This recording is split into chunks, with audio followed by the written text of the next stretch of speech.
नारायण। जय श्रीमन नारायण। पहले तो गणतंत्र दिवस की संपूर्ण भारतवासियों को शुभकामनाएं। अब हम चले श्रीमद् वाल्मीकि रामायण के उन संदर्भों की ओर जहां हम लोगों ने कल विश्राम दिया था। कल हम लोगों ने देखा कि भरत मां कौशल्या के सामने शपथ पूर्वक राज्य के प्रति अनिच्छा जता चुके। श्राद्धोप अपने पिता के श्राद्ध करने के अधिकारी बने।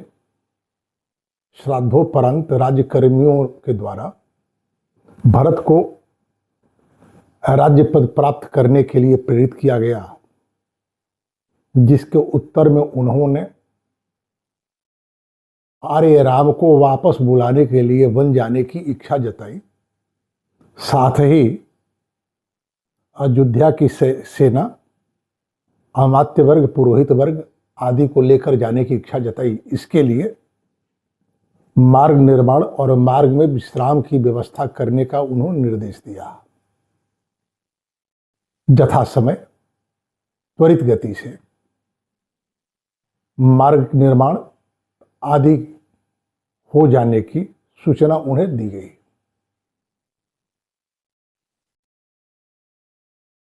बड़े आराम से वो विश्राम कर रहे हैं कि अब हमें भैया राम को लाने जाना है। कि प्रातःकाल सूत और मागधों के द्वारा जिस तरह राजा के यशोगान के साथ जागरण कराने की परंपरा है, भरत को जागृत करने, भारत का जागरण कराने के लिए सूत और मागधों ने उनका यशोगान किया। वादकों ने वाद्य बजाया। भरत को इस व्यवहार से अत्यंत पीड़ा हुई। यह क्यों हो रहा है, इसके निहितार्थ हैं। लोक उपेक्षा के भय से, जैसा कि भरत जी ने कैकेयी से कहा कि मैं आपके पापपूर्ण संकल्प का सहयोगी बनकर नहीं रह सकता, कि अयोध्या के लोग अपने आंखों में आंसू भरकर गदगद कंठ से मेरी ओर देखें और मैं आपके पाप का में सहायक हूं, यह संभव नहीं है। अर्थात जब तक अयोध्या के लोग सहर्ष भरत को राजा के रूप में देखना नहीं चाहते, वे राजा नहीं हो सकते। तो राजकर्मी आकर के भरत के सामने कहे कि आप राजपद स्वीकार कर लें, अर्थात हम सभी तैयार हैं। यह भला कैसे संभव हो सकता है? पूर्व में सुमंत्र ने, वशिष्ठ ने ये बातें स्पष्ट कर दी कि यदि राम और सीता दोनों वन को जाते हैं और भरत राजा होने की इच्छा व्यक्त करते हैं तो हम लोग अयोध्या को छोड़कर चले जाएंगे। यह बात कोई छुपी हुई नहीं है। इसके बाद भी राजकर्मी आते हैं, सूत और मागध यशोगान करते हैं, वाद्य बजाते हैं। भरत के विचारों के चेतना का था लेने का एक प्रयास है। आगे हम लोग देखेंगे महर्षि भरद्वाज ने भी ऐसा ही कुछ किया था। भरत रोते हुए शत्रुघ्न से कहते हैं कि राजा की तरह मेरे साथ व्यवहार क्यों किया जाता है, जबकि मैंने स्पष्ट कर दिया कि मैं राजा न हूं और न होने की किसी प्रकार की मेरी कामना है। यत् किंचित बाल्यकाल में विवेक के अभाव में माता की प्रेरणा से प्रेरित होकर भावी राजा के रूप में मैंने कोई व्यवहार किया हो, यह बात अलग है, लेकिन अब मेरे मन में किसी प्रकार की कामना नहीं रही।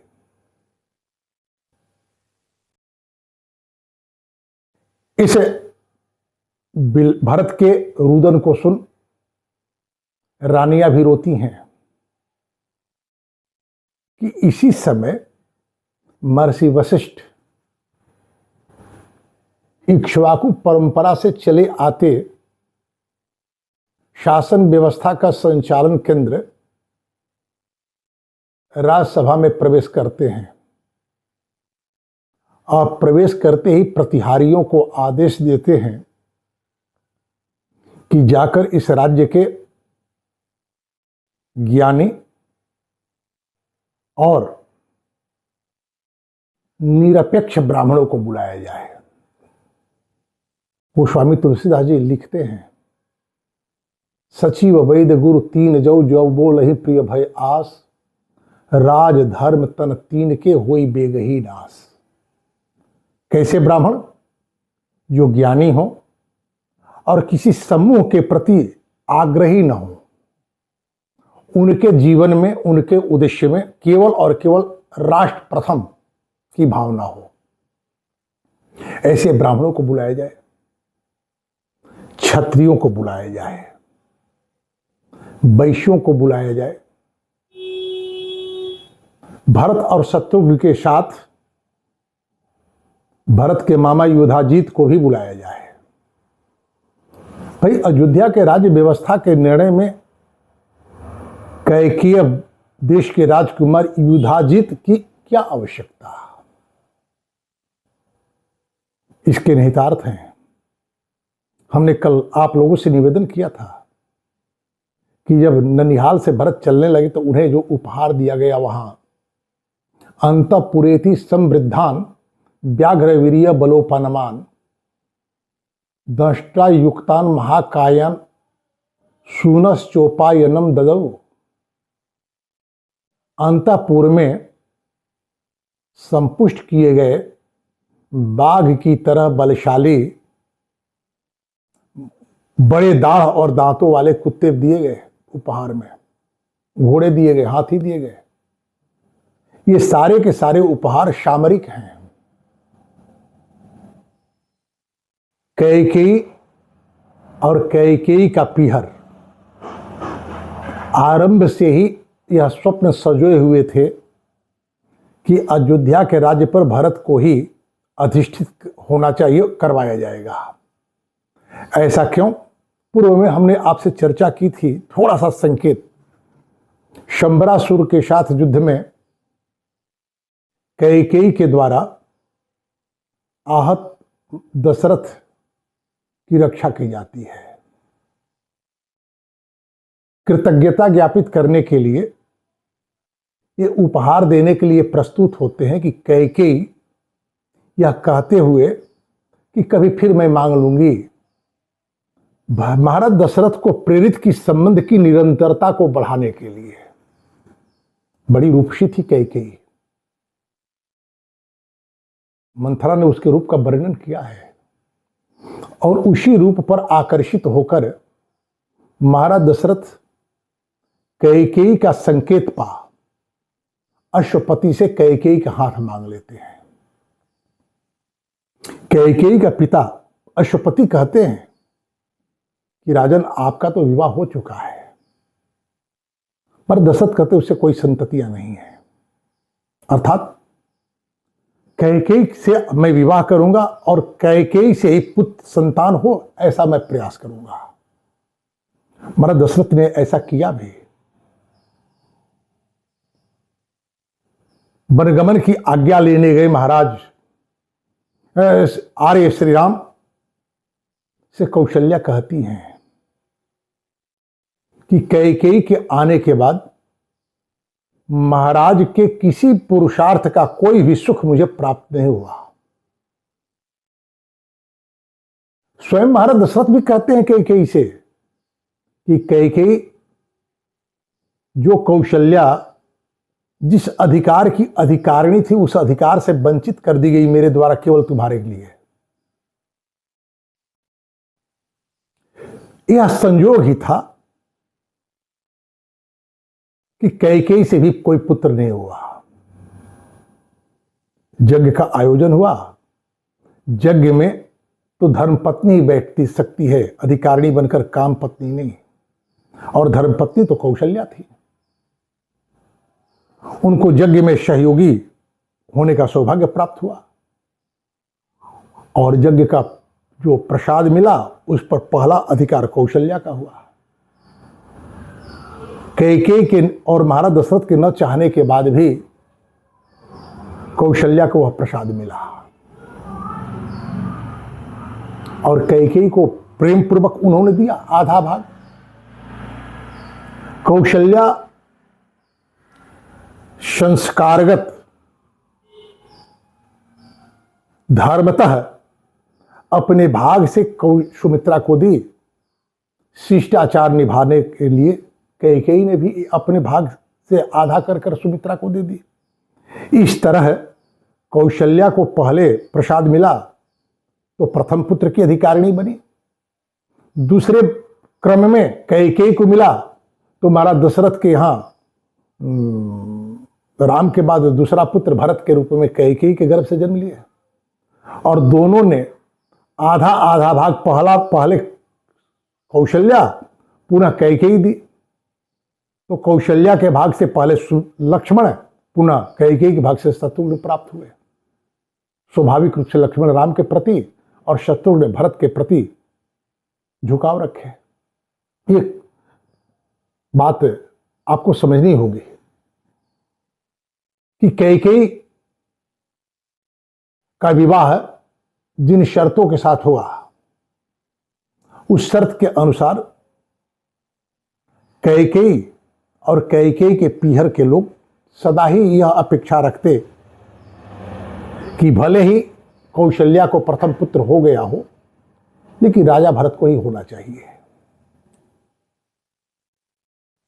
राम को चाहने की प्रवृत्ति, राम को चाहने वालों की संख्या अधिक थी, राम में गुण भी थे।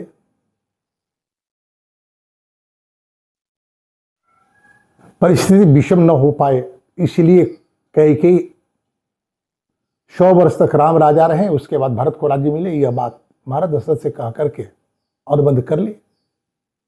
महाराज दशरथ ने भी स्वीकार कर लिया। कौशल्या को भी किसी बात की आपत्ति नहीं रही। लेकिन जैसे ही मंथरा ने कैकेयी को यह बात समझाई कि कैकेयी अपने रूप और यौवन के अभिमान में महाराज दशरथ को अपने प्रति निरुपाय कर कौशल्या की जो तूने उपेक्षा की हो उसका परिणाम जब तुझे प्राप्त होगा उसकी कल्पना करो। और कैकेयी राम वनगमन के लिए दृढ़ हो गई। यही कारण है कि जब महाराज दशरथ से वरदान मांगती है तो प्रथम वरदान भरत के लिए राज्याभिषेक बहुत आसानी से मांगती है, जिसे महाराज दशरथ स्वीकार भी कर लेते हैं। लेकिन दूसरे वर मांगते समय यह शर्त लगाती है कि आप यह न पूछे कि राम को मैं क्यों वन भेजना चाहती हूं। उसके पीछे यही सबसे बड़ा कारण है। मंथरा ने जो कैकेयी को कौशल्या के प्रति उसके व्यवहार और राजमाता यदि कौशल्या हो जाती हैं या राम अयोध्या में रहते हैं तो कौशल्या के द्वारा कैकेयी के द्वारा किए गए व्यवहार का यदि प्रतिकार किया गया तो कैकेयी की क्या स्थिति होगी वो कल्पना से भयभीत हो गई और राम के लिए वर मांग दी।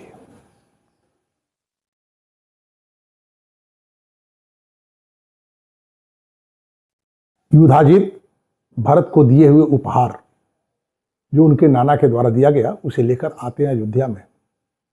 तब तक भरत के विचार में परिवर्तन हो जाते हैं। कैकेयी से युधाजित का संवाद होता है। युधाजित उसे आश्वस्त करते हैं कि बर मैं आ गया हूं। महाराज किसी पारिवारिक स्थिति में मामाओं की भूमिका जो होती है ना बड़ी विचित्र होती है।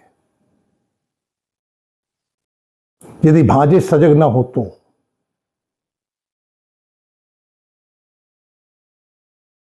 तो भरत के परिवर्तित विचार को लेकर युधाजित विचार करते हैं कि हो सकता है कि अयोध्या के लोगों के प्रभाव के भय से भरत के विचार परिवर्तित हो गए हों, यह बाह्य परिवर्तन हो, तो क्यों न हम अपने सामने एक बार पुनः प्रयास कर लें। इसलिए युधाजीत के प्रेरणा से हस्तक्षेप से महर्षि वशिष्ठ ने पुनः एक बार भरत की परीक्षा ली। यह बात निश्चित है कि यदि भरत राजा होते हैं तो अयोध्या के लोग अयोध्या छोड़ देंगे। इसके बाद भी महर्षि वशिष्ठ ने परीक्षा ली और भरत से उन्होंने कहा, पित्रा भ्रात्रा चते तत्तम राज्यम निहत कंटकम तद भुंक्ष मुदितम मुदित आमात्य क्षिप्रमेवाभिषेचय सेचय। भरत राज्याभिषेक करा लो।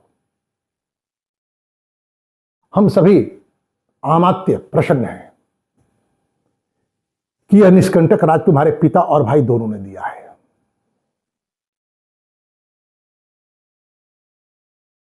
इतना सुनना था कि भरत की आंखें भर आई, वाणी अवरुद्ध होने लगी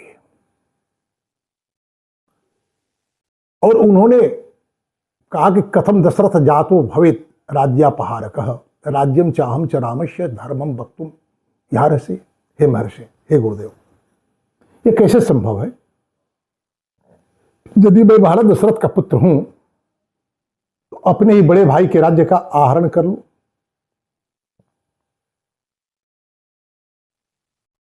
मैं आपके सामने यह वचन देता हूं, ये राज्य तो महाराज का है ही, श्री राम का, मैं भी उनका हूं।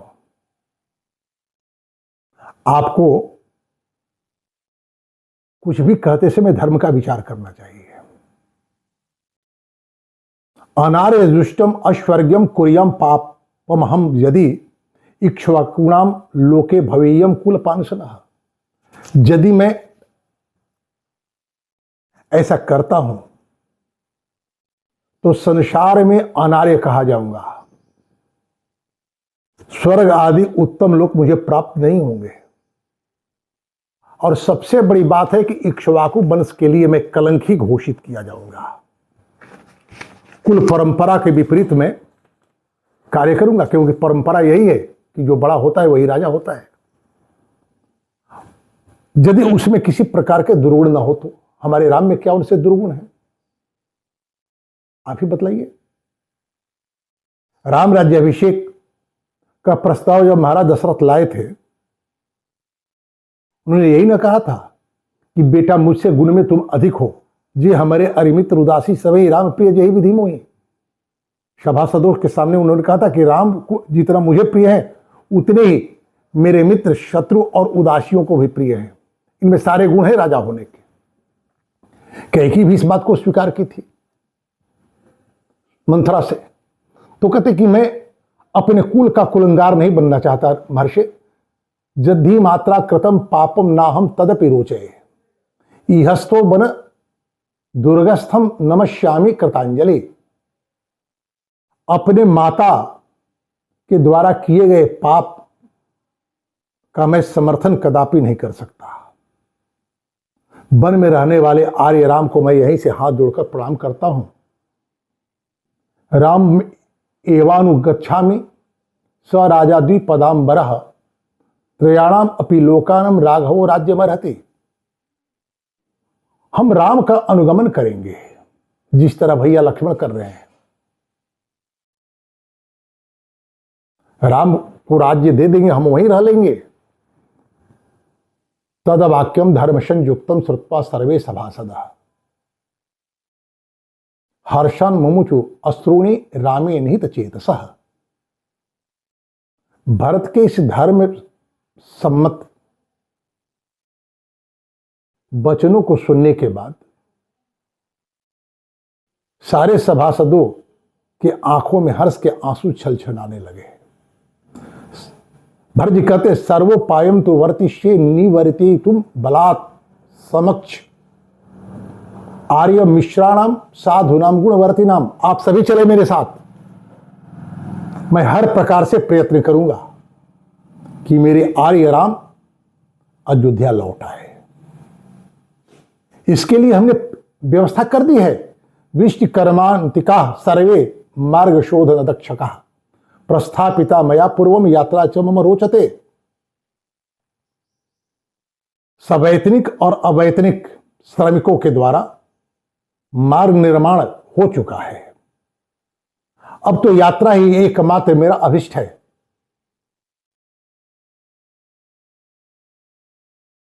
इतना कहकर सुमंत्र जी को संकेत करते हुए, इंगित करते हुए भरत जी कहते हैं कि सुमंत्र जी, जाकर सेनाध्यक्ष आदि को सूचित कर दिया जाए कि शीघ्रतापूर्वक बन जाने के लिए वे तैयार हो जाएं। तूर्णम उत्थाय गच्छत्वम सुमंत्र मन शासनात्। मेरी आज्ञा है, आप शीघ्रतापूर्वक जाइए, देर मत कीजिए। यात्रम आज्ञापयत क्षिप्रम बलम चैव समानय।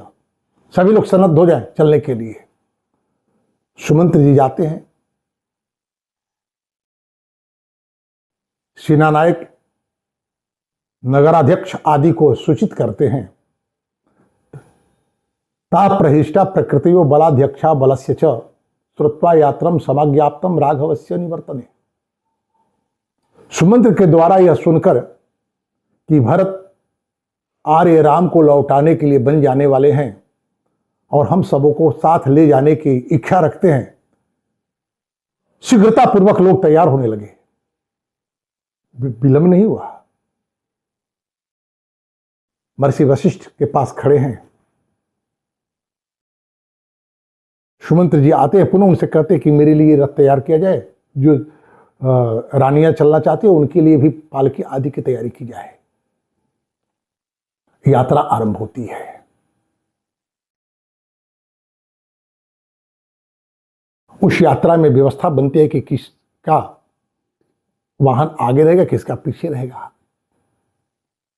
कैकेयी च सुमित्रा च कौशल्या च यशस्विनी राम मान आनयन संतुष्टा ययुर्यानेन भास्वता। जो कैकेयी राम वनगमन का आग्रह न छोड़ते हुए महाराज दशरथ को के जीवन का मुंह छोड़ दी, वही कैकेयी आज आगे बढ़कर के राम को लौटाने के लिए जा रही हैं, सुमित्रा और कौशल्या के साथ। यह परिवर्तन क्यों? युधाजीत के समक्ष महर्षि वशिष्ठ ने जब भरत से यह कहते हुए कि राज्य आपको आपके भाई और आपके पिता ने दिया है, हम सभी आमात्य प्रसन्न हैं, आप राज्याभिषेक करा लें, भरत ने स्पष्ट कर दिया कि यदि मैं महाराज दशरथ का पुत्र हूं तो भला मैं आहरण कैसे कर सकता हूं। यह बहुत बड़ी बात कही। युधाजीत जाकर के कैकेयी से भरत के इस प्रकार के निर्णय की बात कह सुनाई। एक प्रसंग है, इसे प्रहसन के रूप में लिया जाए। एक बार की बात है कि अकबर ने कहा बीरबल से कि बीरबल, स्वर्ग के वस्त्र कैसे होते हैं। बीरबल ने कहा कि महाराज मैं ला दूंगा। वो लाए। क्या लाए? तो उन्होंने कहा आते ही कि आपको पहले तो यह वस्त्र उतारना पड़ेगा। और वस्त्र अकबर को विवशन कर दिया बीरबल ने। हर महत्वाकांक्षी व्यक्ति समाज के बीच में नंगा हो ही जाता है। और एक छड़ी लेकर के वो अकबर के अंगों का स्पर्श करा दिए और कहे कि राजन, बादशाह है, बड़ा ही सुंदर वस्त्र दिखता है, लेकिन उसे ही दिखेगा जो अपने पिता का औरस पुत्र होगा। जो औरस नहीं होगा वह उसे आप नंगे दिखेंगे। और उस विवशन अकबर को रथ पर बग्घी पर चढ़ा करके नगर परिक्रमा करा दी बीरबल ने। यह घोषणा पहले ही हो गई थी कि जो औरस होंगे उन्हें ही अकबर के स्वर्गोपम वस्त्र दिखेंगे। सारे लोग देख रहे हैं और सब अनुभव कर रहे हैं कि महाराज बादशाह अकबर के शरीर पर एक भी वस्त्र नहीं है। फिर भी कोई बोल नहीं रहा है, कह रहे हैं कि बड़ी सुंदर वस्त्र दिख रहा है। एक माता अपने छोटे से पुत्र को गोद में लिए हुई थी। पूछी कि बेटा तुमको राजा बादशाह कैसा दिख रहा है? क्योंकि मां मुझे तो नंगा दिख रहा है। तो बोलो तो नहीं मां, ऐसी घोषणा। प्रत्येक पुत्र चाहता है कि मेरी माता के शील पर समाज किसी प्रकार का आक्षेप न लगाए।